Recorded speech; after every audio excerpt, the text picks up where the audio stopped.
The world did not burn. It melted. I stand at the edge of a static ocean. Where there should be rolling dunes of soft golden sand, there is only glass. An endless crystalline expanse stretching out beneath a sky bleached white by a merciless sun. The desert has been forged in some ancient, unimaginable heat, turning millions of years of dust into a sprawling wasteland of jagged shards and frozen translucent waves.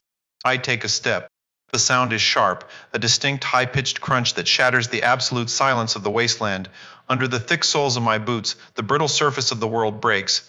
Every footfall is a destruction. Every step leaves a trail of splintered silica, glittering like crushed diamonds in the dust. There is no wind here, no breeze to carry the scent of rain or the memory of green things. The air is stagnant, heavy, and thick with a heat that presses against the skin like a physical weight. I look down. Beneath the clear surface of the glass, I can see the ripples of the old world, perfectly preserved, trapped forever in a clear, hardened shell. It is beautiful, and it is entirely dead. I keep walking. The horizon does not seem to get any closer. It is a razor's edge where the pale sky meets the blinding earth. I must navigate the crystalline expanse. There is no map for a world that has been turned to silica. There is only forward. As the sun climbs higher to claim the absolute center of the sky, the true nature of this desert reveals itself. It is not just a landscape, it is an infinite prism. The light descends, striking the jagged peaks of the glass dunes. It does not simply reflect, it fractures. The harsh white glare of the sun is violently split into a million chaotic rainbows. Prismatic beams of violent violet, piercing crimson, and blinding azure cut through the air. The desert floor becomes a kaleidoscope of overwhelming light. I pull my protective goggles down over my eyes, but even through the tinted lenses, the brilliance is intoxicating. It is a visual symphony, beautiful enough to drive a person mad. The light dances and shifts with every slight movement of my head. It feels as though the ground itself is vibrating, humming with the captured energy of the sun. But the light is a weapon here. It creates blind spots. It hides the deep ravines where the glass is cracked and forms sheer obsidian-like cliffs. One misstep into a canyon of smooth, frictionless silica, and there would be no climbing out. I must read the fractures. I must look for the duller, frosted patches where the glass is thick enough to hold my weight. I am a tiny, fragile speck of carbon and water, moving across a canvas of infinite, unyielding light. The heat rises from the ground in visible, shimmering waves, distorting the shapes of the jagged spires in the distance. The world is melting all over again, if only in my eyes. Time loses its shape in the void. Minutes stretch into hours. Hours dissolve into the glare. The isolation of this place is absolute. In a normal desert, you might find the tracks of a scuttling beetle, the shed skin of a serpent, or the dried skeletal remains of a resilient shrub. Life, however small, leaves a signature. But not here. Glass does not forgive, and it does not nurture. In the absence of life, the mind begins to populate the silence. The sound of my own breathing echoes inside my mask, rhythmic and hollow, like the churning of a lonely machine. But beneath my breath, beneath the crunch of my boots, I begin to hear things. A low, resonant hum.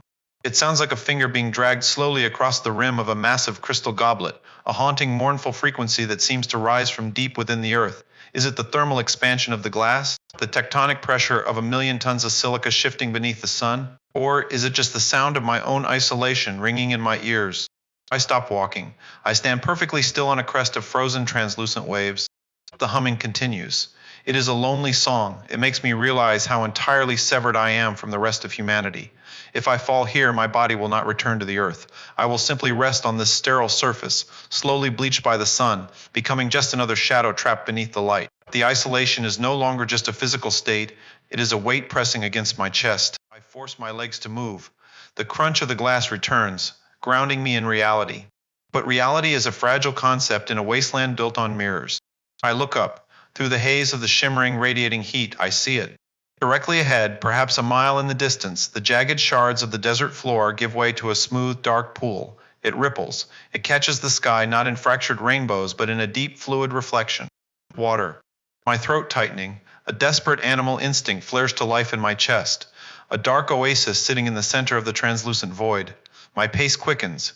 The glass shatters louder, faster beneath my boots. But as I draw closer, the shape begins to shift.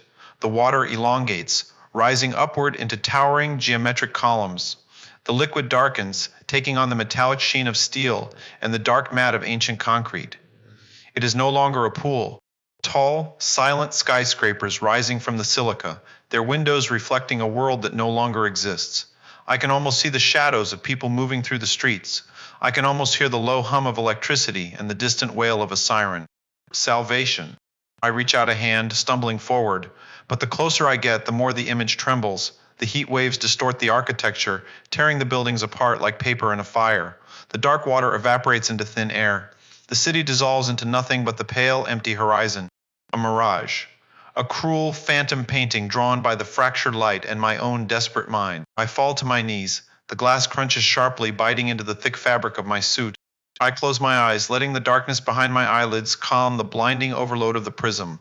The city is gone. The water was never there. There is only the glass. I take a long, slow breath of the stale, filtered air from my mask. The initial wave of crushing disappointment slowly gives way to a strange, hollow peace. The mirage was a lie, yes, but it was also a reminder that I am still alive enough to hope, still human enough to dream of water and steel in a place of eternal silica. I open my eyes.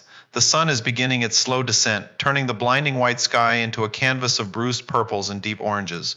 The fractured light on the desert floor shifts from sharp azure to a warm, glowing amber. The frozen waves look almost soft in the twilight. I push myself back up to my feet. The horizon is still a jagged line. The void is still endless. But I am not done walking. I will navigate this crystalline expanse. I will follow the fading light across the shards of a broken world, listening to the lonely resonance of the glass. Every step is a shattering, and with every shattering, I move forward into the beautiful, shimmering,